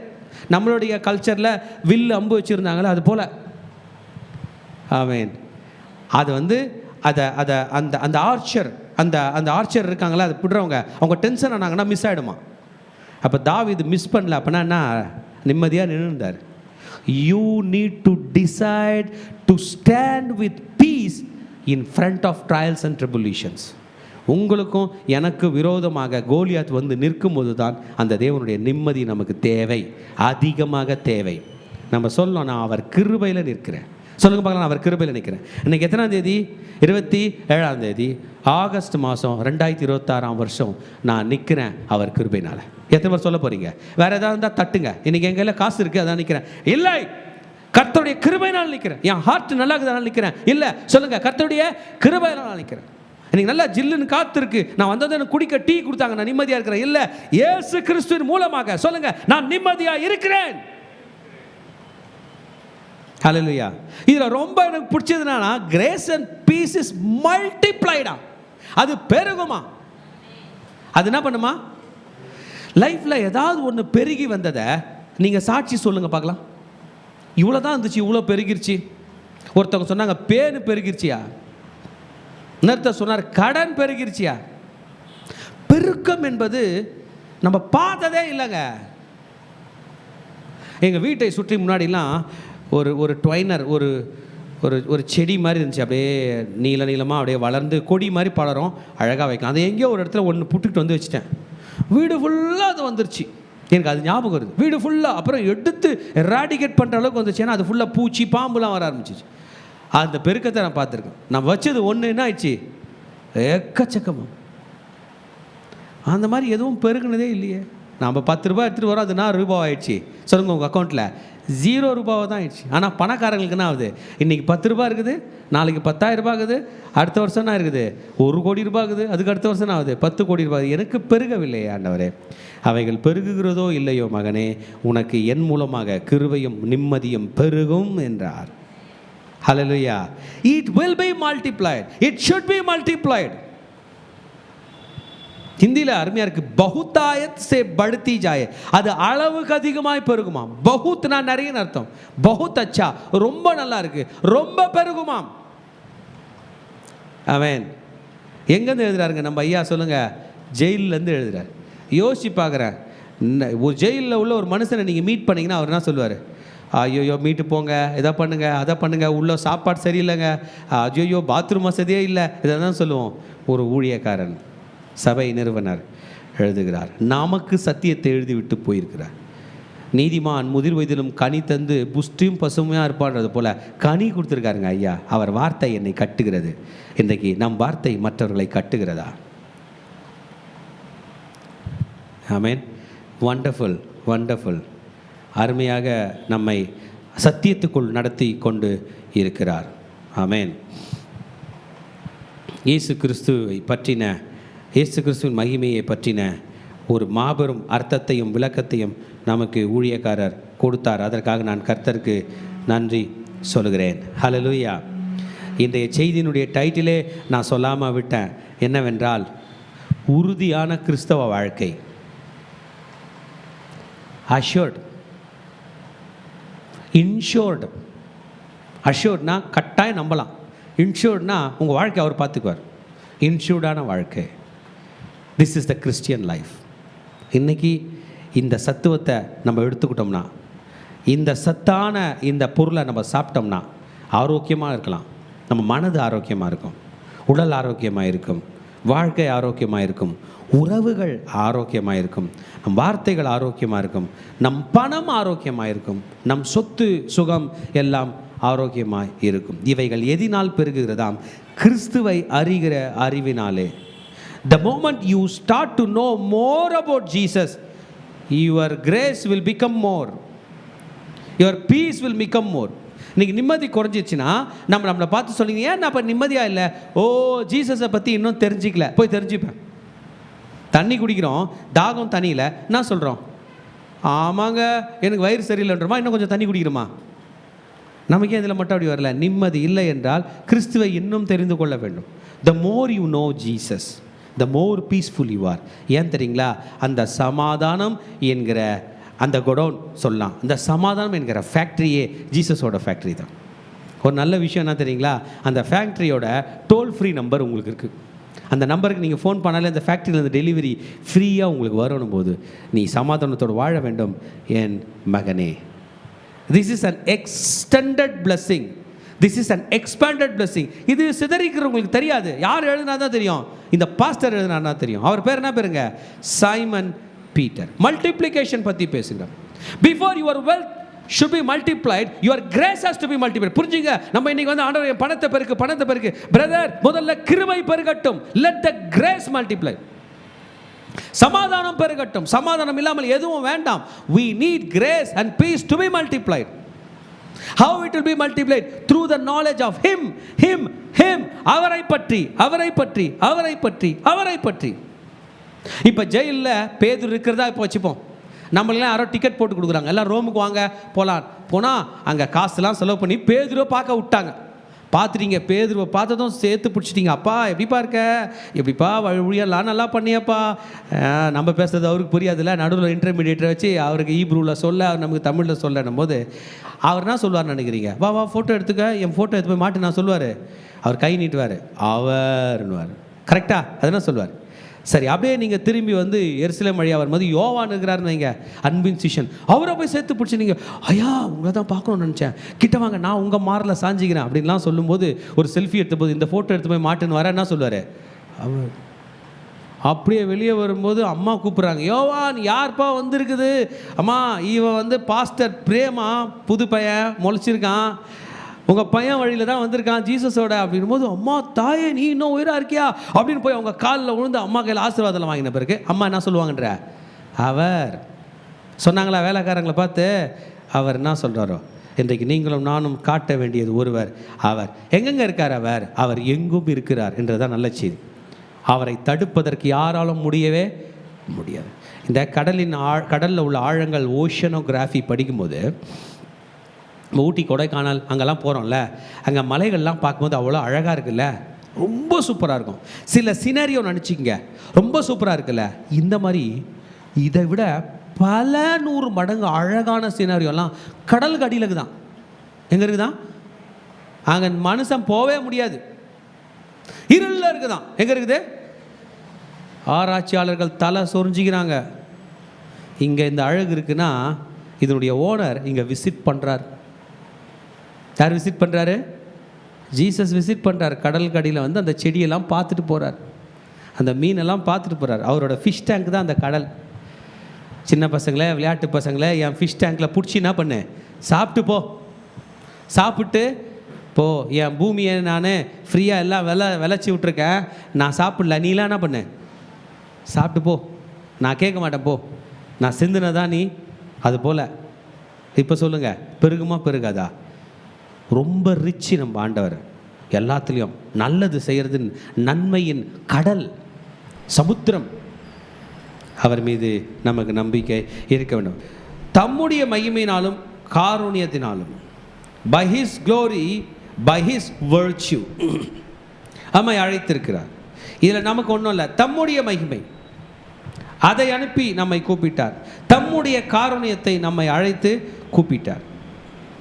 ஆமென். நம்ம சர்ச்சுக்கு ஜனங்க வர முடியலன்றாங்க, நீங்கள் ஒரு ஏசி கார் அனுப்பி அவங்கள கூப்பிட்டீங்கன்னா அவங்க சர்ச்சுக்கு வந்தது கேட்பீங்க, எப்படி வந்தீங்க நீங்கள்? நானா சர்ச்சிலேருந்தே எனக்கு கார் அனுப்பிச்சாங்க, அதெல்லாம் வந்தேன். ஓ அப்படிதான் நீ சர்ச்சுக்கு வந்தியா? அது மாதிரி உங்களை கேட்டாங்க, நீ எப்படிமா கிறிஸ்டினான? ஓ நானா? அவருடைய மகிமையினால, அவருடைய காரணத்தினால. யாருங்க அவர்? அவர் தான் இயேசு. அவரு எனக்கு கார் அனுப்புவாரா? நீ நம்பிப்பார், உங்கள் வீட்டுக்கு அனுப்புவார். என்ன காப்பாற்றுவாரா? அவரை நோக்கி கூப்பிடுகிற எவனும் ரட்சிக்கப்படுவான். நீ கூப்பிட்டு பார். இதான் நம்பர், ஃபோன் நம்பர் புடி. ஆமேன். என் கையில் பேலன்ஸ் இல்லையே, எங்கள் இயேசு நம்பர் சிம் கார்டே இல்லாமல் போகும். அது எமர்ஜென்சி நம்பர். ஆமேன். சிம் கார்டு இல்லையா, பேட்ரியே இல்லை, பேட்ரியே வேணாம், நீங்கள் வாயில் கூப்பிடுங்க போகும். இன்னும் நம்ம ஜீசஸ் அட்வான்ஸ்ட். உலகத்தில் எந்த ஏஐ டெக்னாலஜியும் இன்றைக்கி செய்ய துடித்து கொண்டுக்கிற ஒன்று, மனதில் கூப்பிட்டாலே இயேசு வருவார். ஏஐ என்ன தெரியுமா பண்ணுது? பிரெயினில் சிப் வச்சு இவர் நான் நினைக்கிறாரு அதை நான் செய்யணும்னு பார்க்குது. அது சத்தியமாக நடக்க போகிறதே இல்லை. அதை எடுத்து நமக்கு பொறுத்திட்டு நம்ம ஒன்று நினச்சோம்னா அது இன்னொன்று செஞ்சுன்னு இருக்கோம். அப்போ தான் தெரியும் இருதயங்களை ஆராய்கிறவர் தேவன் மட்டும்தான், ஏஐ அல்ல. ஆராய முடியாது. அந்த சாஃப்ட்வேர் நம்ம கையில் கிடையவே கிடையாது. நம்ம கையில் இருக்கிற சாஃப்ட்வேரே 100% nothing to do with human beings. அவங்க கையில் அந்த சாஃப்ட்வேர் கிடைச்சா நம்மளை சாக விட மாட்டாங்களே. என்ன மேட்டர்னே தெரியலையே. நம்ம உயிர், லங்ஸ் என்ன மேட்டர்னு தெரியுது, ஹார்ட்னா மேட்டர்னு தெரியுது, பிரெயின்னா மேட்டர்னு தெரியுது. ஏன் நம்ம உடம்புக்குள்ளே ஊற ரத்தம்னான்னு தெரியுது, ரத்தத்துக்குள்ளே உள்ள ஆக்சிஜன் கூட நமக்கு தெரியுது. கேஸ் சைக்கிள், கேஸ் எக்ஸ்சேஞ்ச் என்ன நடக்குதுன்னு நம்மளால் படிக்க முடியுது. ஆனால் உயிர் எந்த கண்டென்ட் என்று தெரியவில்லையே. ஹல்லேலூயா. நீங்கள் எப்படி அழைக்கப்பட்டீர்கள் சொல்லுங்க? மகிமையினாலும் காருண்யத்தினாலும் எங்களை கர்த்தர் அழைத்தார். இப்போ தான் ஃபால்ஸ் டீச்சிங் பற்றி சொல்ல போகிறாரு. இச்சையினால் நீங்கள் போய் விழுந்துடக்கூடாது. உலகம் நம்ம இச்சையில் இழுக்கும். உலகம் நம்மளை பார்த்து சொல்லும், நீ வா உனக்கு எல்லாம் தரேன்னு சொல்லி ஒன்றுமே கொடுக்காதவன் தான் சாத்தான். அந்த நன்மை தீமை அறியத்தக்க கனியை நினச்சிப்போம். அவன் என்ன சொன்னான்? அந்த பழத்தை சாப்பிட்டா ஆண்டவர் போல் வாழலான்னு கொடுத்தானா? கொடுத்தான். எவ்வளோ கொடுத்தான்? ஒரு பைட்டு தாங்க. அதுக்கப்புறமே அவங்களுக்கு ஒரு மாதிரி ஆயிடுச்சு, விட்டு போட்டாங்க. திரும்பி அதை சாப்பிட்டாங்களா? சாப்பிடல. சாத்தான் ஒரு பைட்டுக்கே நம்ம உயிரை எடுத்துருவான். ஃபுல்லாக கூட சாப்பிட விட மாட்டான். உலகத்தின் இச்சைகள் நம்மை கொல்லுவதற்காக தானே தவிர, ஒரு மீன் மாதிரி தான் நம்மளை பார்ப்பான். துண்டில் வச்சுக்கிறவங்க அந்த பூச்சிலாம் வச்சுருப்பாங்க, மீனுக்கு போடுவாங்க. எதுக்கு? சாப்பிடு, அதுவா அந்த மீன் அந்த பூச்சியை சாப்பிடுன்றீங்க, சாப்பிடாதுங்க. அது வாயில் இருக்கும்போதே லாக் ஆகிடும். ஐயோயோ நமக்கு என்ன ஆச்சுன்றதுக்குள்ள பிடிச்சிடுவான். அந்த புழுவோடு வெளியே எடுத்து திரும்பி அடுத்த மீனுக்கு அதை போடுவான். அந்த மீன் காலி.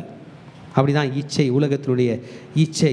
We should be careful. இச்சை நான் உலகத்தினான கேட்டுக்கு தப்பி திவ்ய சுபாவத்துக்கும் பங்குள்ள ஆர்வம் போட்டு மகா மேன்மையும் அருமையான வாக்குத்தத்தங்களால் அவைகளினாலே நமக்கு அளிக்கப்பட்டிருக்குது. இப்படி இருக்க நீங்கள் அதிக ஜாக்கிரதை உள்ளவர்களாக உங்கள் விசுவாசத்தோடைய தைரியத்தையும், தைரியத்தோடைய ஞானத்தையும், ஞானத்தோட இச்சையடக்கத்தையும், இச்சையடக்கத்தோடைய பொறுமையும், பொறுமையோட தேவ பக்தியும், தேவ பக்தியோட சகோதர ஸ்நேகத்தையும், சகோதர ஸ்நேகத்தை அன்பையும் கூட்டி வழங்குங்கள். ஆமாம், ஐயாவோட விஷயம் அவருக்கு கொடுத்துருப்பாங்க. அவருடைய வாழ்நாள் அனுபவத்தை நீ ஒரு 21 வசனத்தில் எழுதணும்னு இருப்பாங்க. அவர் எழுதினார். இதில் ஒரு வசனத்தை எடுத்து தியானிக்கிறதுக்கு நம்ம வாழ்நாள் போகாது. ஏன்னா இது பரலோகத்தை பற்றி எழுதியிருக்கிறார். ஹல்லேலூயா. உலகத்தை விட்டுட்டு கிறிஸ்துவனுடைய வழியில் சபையை வளர்க்க வேண்டும், என் கூட்டத்தை வளர்க்க வேண்டும், என் ஜனத்தை வளர்க்க வேண்டும் என்று கர்த்தர் பேதுரு மூலமாக நமக்கு கற்றுக் கொடுக்கிறார். ஆமேன்.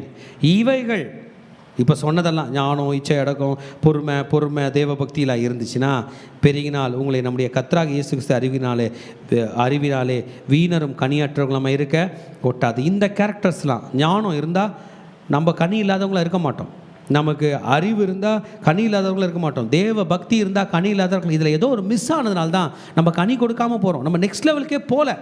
எங்கேயோ ஒரு இடத்துல தப்பு நம்ம பண்ணிக்கிட்டே இருக்கிறோம். நான் உண்மையிலே சொல்கிறேன், ஒரு இடத்துல நம்மளால் சக்ஸஸ்ஃபுல்லாக இருக்க முடியல அப்படின்னா நம்ம திரும்பி போய் முட்டி போட வேண்டிய ரொம்ப ஹை டைமில் இருக்கும். உலகத்து மக்களுக்கு நம்ம எல்லாத்தையும் நம்ம மறைச்சிடலாம். போய் டாக்டர் சொல்வார், உடனே எக்ஸ்ரே ரிப்பீட் பண்ணுங்கள். நேற்று கூட ஒருத்தவங்க கால் பண்ணாங்க, ஐயா ஒரு வாரம் முன்னாடி நான் ஸ்கேன் எடுத்தேன் ஐயா, திரும்பி ரிப்பீட் பண்ண சொல்கிறாரு. டாக்டர் சொன்னார் ரிப்பீட் பண்ணுங்கள். we need to scan ourselves. ஏன் நமக்குள்ள கனி இல்லாத அனுபவம், ஏன் நமக்குள்ள ஏதோ ஒரு மிஸ்டேக் இருக்குன்னா நம்ம கண்டிப்பாக இதை பாருங்கள். அவர் சொல்கிறத ஒரு முறை படிச்சிடலாம். இது சொல்கிறது பாஸ்டர், நீங்கள் அதிக ஜாக்கிரதையுள்ளவர்களாக இருக்கணும், இருக்கிறோமா பார்த்துங்க. விசுவாசமாக இருக்கணும், இருக்கிறோமா பார்த்துங்க. தைரியமாக இருக்கிறோமா பார்த்துங்க. ஞானமாக இருக்கிறோமா பாருங்கள். இச்சை அடக்கமாக இருக்கிறோம் பாருங்கள். பொறுமையாக இருக்கிறோம் பாருங்கள். தேவ பக்தியாக இருக்கிறோமா பாருங்கள். சகோதர ஸ்நேகத்தோடு இருக்கிற பாருங்கள். கூட அன்பாக இருக்கிறோம் பாருங்கள். இப்படி இருந்தால், இது பெருகினால் கனி உண்டு, வெற்றி உண்டு. இல்லை என்றால் we need to go back and do the radiology test. நான் சொல்லிட்டேங்களாங்க, ஆண்டவர் காலில் விழுந்தா 1 கோடி ரூபாய் கடன் கூட ஒரு நொடியில் மாற்ற பவர்ஃபுல்லான ஆண்டவர் நம்ம ஆண்டவர். எனக்கு தெரியும் அவரை பற்றி. நம்ம எந்த அளவுக்கு அவர் காலில் விழுந்து அவரை நம்ம ஓகே பண்ணுறோன்றது தான் இங்கே விஷயமா இருக்குது. மொத்த உலகமே ஜீசஸ் தான் பார்த்துட்டு இருக்குதுங்க. அவங்க அப்பாவே சொல்லிட்டார், இவர் என்னுடைய நேசகுமாரர், இவரில் பிரியமாக இருக்கிறேன், இவருக்கு செவி கொடுங்க, லிசன் டு ஹிம் அப்படின்ட்டார். நீங்கள் ஆபிரகாம் தாத்தாவை கூப்பிட்டுக்கிட்டு வேறு வழியாக அவரோட மடி மேலே ஏறி தேவன் கையில் போனால் கூட பிதாவாகிய தேவன் சொல்வார், ஜீசஸ் சொல்கிறத கேளுன்றுவார். ஆமென். எத்தனை பேர் பேதுரு சொல்கிறத கேட்க போகிறீங்க? Let's do some scanning of our self. We won't be barren. நமக்கு அதே தான் வருது. அப்போ போன வருஷம் இந்த காசு பிரச்சனை, அதே போன வருஷம் இருந்த ப்ராப்ளம் அதே. நோ மகனே, நான் மாற்ற வல்லவராய் இருக்கிறேன் என்று கர்த்தர் சொல்லுகிறார் என்பதை பேதுரு நமக்கு சொல்லுகிறார். ஆமென். இவைகள் இல்லாதவன் தான் பழையபடி பழைய தப்பை செய்ய பார்க்குறான், அதை செய்கிறான். கண் செருகி போன குருடராக இருக்கிறான். இது மறந்துடாதீங்க, இது அவர் சிதறிக்கிற பிலீவர்ஸ் தான் எழுதுறாரு, உலகத்தான் இருக்கிறதுல நம்மளுக்கு தான் எழுதுறாரு. நம்ம தான் இதை வச்சு நம்மளை ஸ்கேன் பண்ணிக்கணும். ஹல்லேலூயா. ஆகையால் சகோதரரே, உங்கள் அழைப்பை தெரிந்து கொள்ளுங்கள். Who are you? இன்னைக்கு மார்னிங் டிவோஷனில் அமர்ந்து கொண்டிருக்கிறவர்களே, ஆன்லைனில் கேட்டுருக்கிறவங்களே, நீங்கள் யார்? நானாயா அப்படின்றீங்க. நீங்கள் யார் சொல்லுங்கள். நீங்கள் யார்? இந்த சர்ச்சுக்கு நீங்கள் யார்? What is, tell him a responsible answer. நான் ஒரு மெம்பர்ன்ட்டு போயிட்டீங்கன்னா மெம்பராகவே இருந்துருங்க. நான் ஒரு லீடர்னா வேர் இஸ் யுவர் ரெஸ்பான்சிபிலிட்டி? என்னம்மா? Then what is your responsibility? உன் பொறுப்பு எங்க? உன் பொறுப்பு என்ன? நான் கேட்கல, பேதுரு நம்ம எல்லாரையும் பார்த்து கேட்குறாரு. இவர் இருந்தார்னா கண்டிப்பாக ஒரு ட்ரைனிங் கொடுத்து நம்மளையும் மெசேஜ் கொடுத்தா 3000 பேர் ரட்சிக்கப்படுற அளவுக்கு மூட்டி போட்டு பைபிள் படிக்க வைப்பார்னு நான் நினைக்கிறேன். Where is your responsibility? What is your responsibility? திருச்சபையே இன்றைக்கு நம்ம கையில் இல்லாமல் போன பொருள்கள் எல்லாதற்குமே காரணம் நம்முடைய பொறுப்பில்லாத தனம் தானே தவிர வேறு எதுவுமே நீங்கள் மாற்றி யோசிச்சுட்டு உங்கள் டைம் வேஸ்ட் பண்ணாதீங்க. இப்போ கூட நீங்கள் கேர்ஃபுல்லாக, நானும் கேர்ஃபுல்லாக நம்ம அழைப்பையும் தெரிந்து கொள்ளுதலும் நம்ம கரெக்டாக பண்ணோம்னா நாம் இடறி விழுவதே இல்லை. நமக்கு யாருமே மார்க் போட வேண்டிய அவசியம் இல்லை, நம்மளை யாரும் கேள்வி கேட்க வேண்டிய அவசியமே இல்லை. Our calling is sure, our election is sure. We have been elected, we have been called. எலெக்ஷனில் என்ன பண்ணுறாங்க? ஜெயிக்கிறாங்க. அவங்க என்ன சொல்கிறாங்க? the elected peopleன்றாங்க. உங்களையும் என்னையும் எலெக்ஷன் போட்டு தேர்ந்தெடுக்கல, ஜீசஸே தேர்வு செய்தார். கர்த்தராகிய இயேசு கிறிஸ்துனுடைய நித்திய ராஜ்யத்துக்கு, ஜீசஸோட ஆட்சி 5 வருடம் 4 வருடம் 6 வருடம் அல்ல, நிரந்தர ஆட்சிக்கு நம்மை தெரிந்து கொண்டிருக்கிறார். இதை நான் நினைப்பூட்டுகிறேன். I want to give you a remembrance. I want to remind you regarding this. 13th verseல் சொல்லுகிறார், கர்த்தராகிய இயேசு கிறிஸ்து எனக்கு அறிவித்தபடியே நான் கூடாரத்தை விட்டு போவது சீக்கிரத்தில் நேரிடும் என்று அறிந்து. இந்த லெட்டர் பல சர்ச்சுக்கு வந்து சேரத்துக்குள்ளே ஐயா எப்பயோ இறந்து போயிட்டார். இது தமிழாக்கம் ஆகி தமிழ்நாடு வரும்போது அவர் எப்பயோ இறந்து போயிட்டார். ஆனால் லெட்டர் இருக்கிறது. எதை காட்டுகிறது? இயேசுவை காட்டு. நான் சென்று போயிட்ட பிறகு ஏது உண்டாகும்படி பிரயத்தனம் பண்ணுகிறேன். நான் தந்திரமானதை பேசலையே மகனே, நான் கட்டுக்கதையை பேசலையே. இல்லை பேதுரு ஐயா வந்து 1 man ஆர்மி மாதிரி ஸ்டைல் பண்ணி மக்களை கவர்ந்தாரா? இல்லை, நான் கட்டுக்கதையை பேசவில்லையே, நான் சத்தியத்தை பேசுகிறேன். இந்த சத்தியம் என்ன? இவர் என்னுடைய நேசகுமாரன். முழு உலகம் கிறிஸ்துவை சார்ந்திருக்கிறது. நீங்களும் நானும் கிறிஸ்துவை சார்ந்திருக்க வேண்டும். ஆமேன். அந்த சத்தத்தை அவர் கேட்டாராம். பேதுரு எப்போதுமே ஒரு போட்டி போட்டு முன்னுக்கு வர ஆள், போட்டி கேரக்டர் உள்ள ஆள். நான் தான் ஃபஸ்ட்டு, நான் தான் பெரிய ஆளுன்ற ஆள், பேசுகிற ஆள். அவர் தன் வாயில் அறிக்கிறார், நான் இல்லைப்பா இயேசு.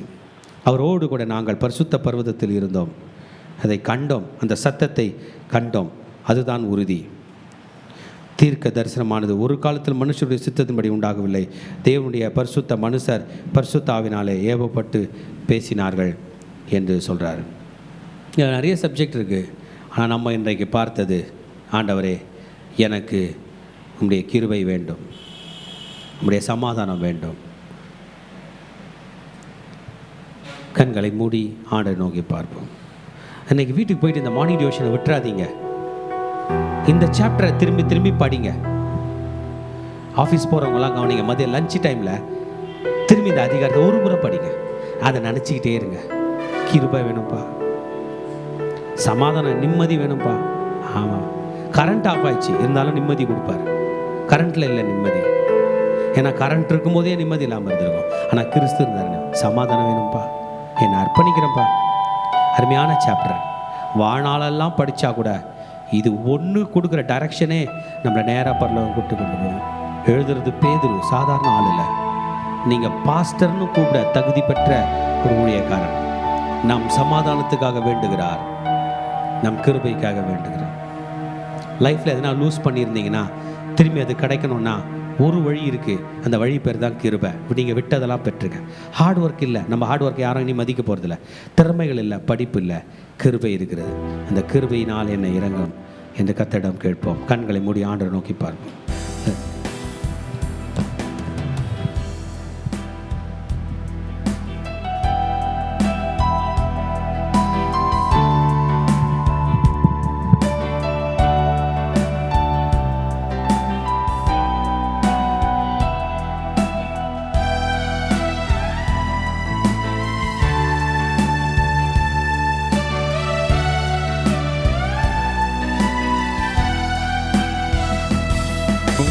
சமூகத்திலே ஒன்று கூடியுள்ளோம், உங்க பிரசனத்திலே களி கூற வந்தோம்.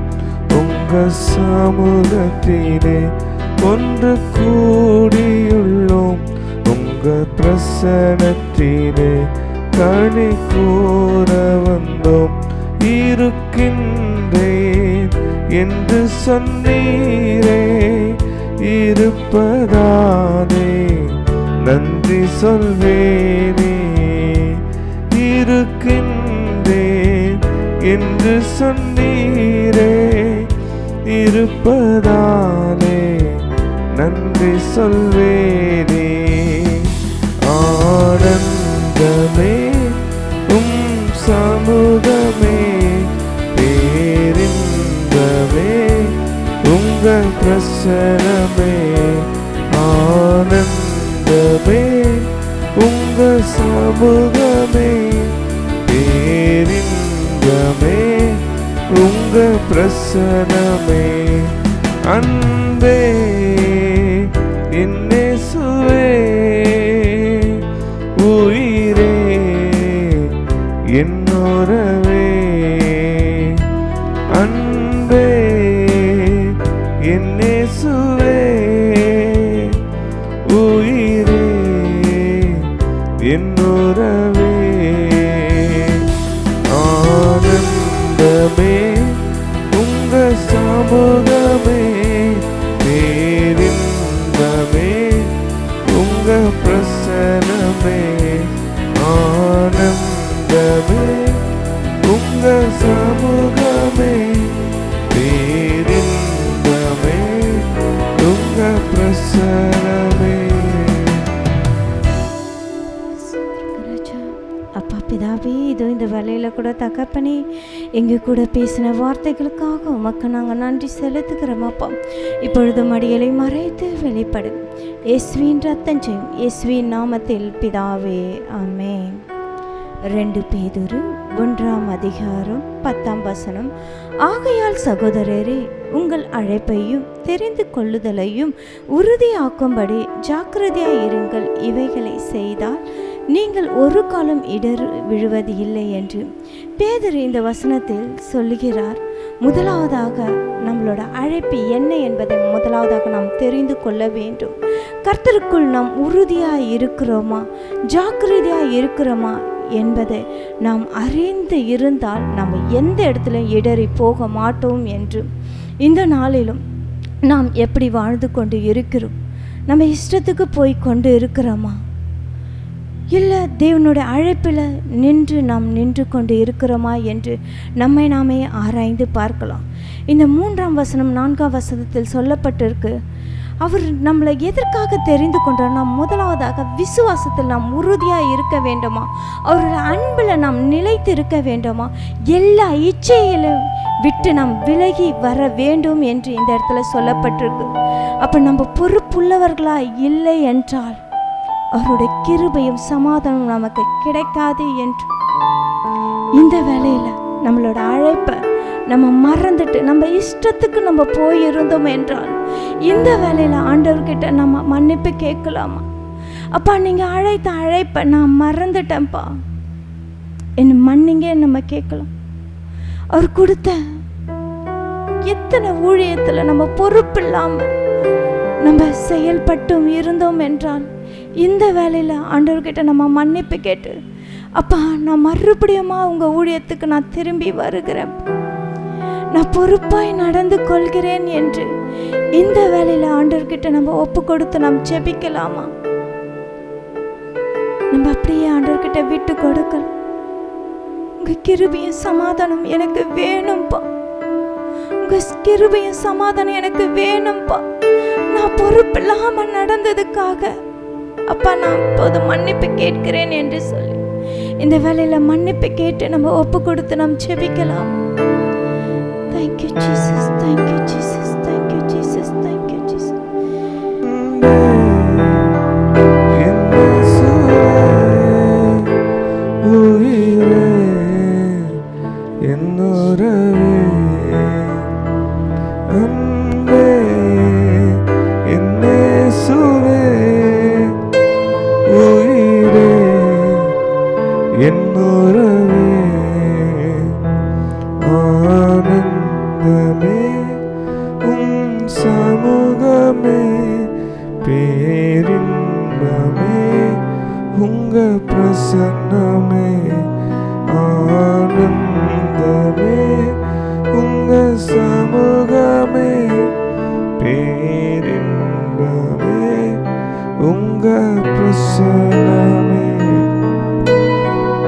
தகப்பனே, இதோ இந்த வேலையில எங்களை அழைத்த அழைப்பை நாங்கள் மறந்து நின்றோம் அப்பா.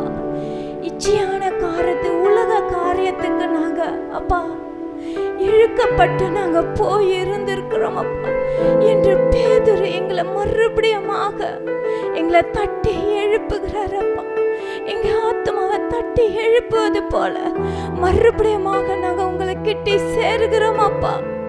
எத்தனையோ இடத்துல நாங்க பொறுப்பில்லாம போனதற்காக உம்மிடத்துல நாங்க மன்னிப்பு கேட்கிறோம் அப்பா. உம்மிடத்துல நாங்க மன்னிப்பு கேட்கிறோம் அப்பா. எங்களை அழைத்த அழைப்பை நாங்க மறந்து எங்க சுய இச்சையில நாங்க போனதற்காக உம்மிடத்துல நாங்க மன்னிப்பு கேட்கிறோம் அப்பா. ஒரு விஷயங்களை மன்னிங்கப்பா. நீங்க அழைத்த அழைப்புல இன்னும் அதிகமா நாங்க செயல்பட இதோ எங்களுக்கு உங்க கிருபை வேணும்பா, உங்க சமாதானம் வேணும்பா. இந்த வேலையில உம்மிடத்துல நாங்க மன்றாடி ஜெபிக்கிறோம் தகப்பனே. எங்கள் தேவாதி தேவனே அப்பா, உங்க பிரசன்னத்தினால எங்களை மூடிக்கொள்ளுங்கப்பா. இதோ இந்த வேலையில அப்பா விசுவாசத்திலே அன்பிலே நாங்க பெருக எங்களுக்கு உதவி செய்வீராக. உங்க கரத்துல நாங்க ஒப்பு கொடுக்கிறோம் தகப்பனே. ஆவியானவரை எங்களை நீங்க எடுத்து பயன்படுத்துங்க. உங்க கரத்துல எங்களை ஒப்பு கொடுக்கிறோம் அப்பா. பரிசுத்த ஆவியானவருக்கு விட்டு கொடுக்கிறோம் தகப்பனே. ஆவியானவர் வரும்போது புது பலனை அடைந்து அப்பா இது அநேக இடங்கள்ல நாங்க போய் உங்க சுவிசேஷத்தை சொல்லக்கூடிய அந்த கிருபை எங்களுக்கு தாங்கப்பா. எங்களை அழைத்த அழைப்புல நாங்க நின்று செயல்படக்கூடிய கிருபை எங்களுக்கு தாங்கப்பா. நாங்க உமக்கு கனி கொடுக்கிறவர்களா மாறக்கூடிய அந்த கிருபை எங்களுக்கு தாங்கப்பா. அந்த அபிஷேகத்தை இந்த வேலையில ஊற்றுங்க தகப்பனே. ஆவியானவர் உங்க வல்லமையான கரம் எங்களை தொட்டு வழி நடத்துவதாக அப்பா. இதோ இந்த வேலையில எங்களை விட்டு கொடுக்கிறோம் அப்பா. ஓ ரிகா பாஷாதா ரபா கரபா ஷாதா ரபா ரபா கரபா ரபா ரபா ரபா. இதோ இந்த வேலையில உங்க தேவ பிரசன்னத்தினால எங்களை நிரப்பிக் கொண்டு இருப்பதற்காக உமக்கு நாங்கள் நன்றி செலுத்துகிறோம் அப்பா. துதி கன மகிமையெல்லாம் ஒருவருக்கே செலுத்துகிறோம். இயேசுவின் ரத்தம் ஜெயம், இயேசுவின் நாமத்தில் பிதாவே, ஆமென் ஆமென் ஆமென் ஆமென். கடைசி ஆசீர்வாதத்துக்கு நேராக கைகளை விரித்து கொள்ளலாம். ஈவரக்கா அடோனாய் ஈஷ்மரக்கா யா ஏர் அடோனாய் பனவ் எலக்கா விஹுனக்கா ஈஷா அடோனாய் பனவ் எலக்கா வயசம் லக்கா ஷாலோம் வயசம் லக்கா ஷாலோம். கர்த்தர் உன்னை ஆசீர்வதித்து காக்க கடவர். கர்த்தர் தன் முகத்தின் மேல் பிரகாசிக்க பண்ணி மேல் கிருபையா இருக்க கடவர். கர்த்தர் தன் முகத்தின் மேல் பிரசன்னமாக்கி உனக்கு சமாதானம் கட்டளிட கடவர். அல்லேலூயா. தலைமையில கை வைக்கலாமா? ரட்சணம் என்னும் தலை சீராவை தலையில போட்டுக் கொள்கிறோம். செஸ்ட்ல நீதி என்னும் மார்கவசத்தை மார்பில் தரித்துக் கொள்கிறோம். இடுப்பில் சத்தியம் என்னும் கச்சையை இடையிலே தரித்துக் கொள்கிறோம். காலில் சமாதானத்தின் சுவிசேஷத்திற்கு ஆயத்தம் என்னும் பாதரட்சியை கால்களிலே தொடுத்துக் கொள்கிறோம். ரைட் ஹேண்ட் ஆவியின் பட்டயமாகிய வேத வசனத்தை கையில் எடுத்துக் கொள்கிறோம். லெஃப்ட் ஹேண்ட் விசுவாசம் என்னும் கேடயத்தை கையில் எடுத்துக்கொண்டு பொல்லாங்கனும் நெய்யும் அக்கினி ஆஸ்தாரங்களை அவித்து போடுகிறோம். சொல்லுமா, இயேசுவின் இரத்த கொட்டைகளை நானும் என் குடும்பத்தாரும் என் சபையாரும் என் நண்பர்களும் என் பிள்ளைகளும் சந்தோஷத்தோடு ஆரோக்கியத்தோடு பாதுகாப்போடு நோய் நொடி இல்லாமல் கடன் இல்லாமல் வாழ்வும். சாத்தானின் கோட்டைகளை தகர்த்து அநேக கோடி ஆத்துமாக்களை இயேசுக்கென்று சொந்தமாக்குவோம். நாங்கள் எங்கள் பிள்ளைகளின் இஸ்ரவேலுக்கு உண்டாகும் சமாதானத்தையும் காண்போம். இயேசுவின் இரத்தம் ஜெயம். இயேசுவின் நாமத்தில் பிதாவே, ஆமென். Bless the Lord, oh my soul. Bless the Lord, oh my soul, and all that is within me. Bless His holy name. King of kings, forever and ever. Lord of lords, forever and ever. King of kings, forever and ever. And King of kings and Lord of lords. Amen. Hallelujah. Hallelujah. Hallelujah. Hallelujah. Hallelujah. Hallelujah. Hallelujah. கர்த்தர் உங்களை ஆசீர்வதிப்பாராக. Shalom.